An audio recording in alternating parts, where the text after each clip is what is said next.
Les débuts sont un peu timides, mais tout le monde finit par entrer dans le jeu, les enfants comme les grands. Tous sont venus pour se faire raconter des histoires, mais pas n'importe lesquelles. Les histoires parlent du patrimoine et des us et coutumes du pays, mais aussi de la nature, pour le plus grand bonheur de Talia. Moi j'ai tout aimé parce que ça parlait du pays et ça parlait de la nature. Des contes bien sûr, mais aussi de la musique.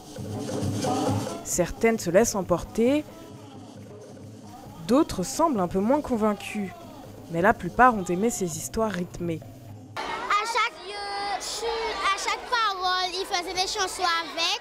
Moi j'ai aimé quand il avait chanté les chansons et quand il avait dit que le petit poisson il voulait retourner à la plage. Les enfants retiennent les histoires, surtout quand elles sont drôles. Et quand on leur demande, les enfants semblent conquis. Moi j'ai aimé quand il était tombé par terre et aussi quand on a fait la visite.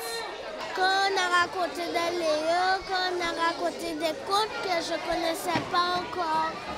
Et quand les petits garçons faisaient que se faire des bobos. J'ai beaucoup aimé l'histoire de Petit Jean et l'histoire du cochon qui allait être mort.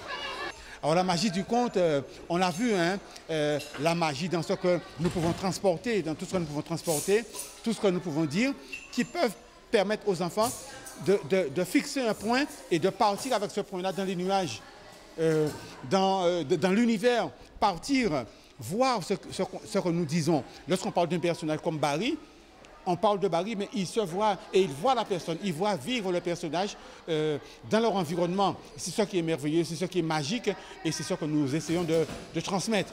La magie a aucun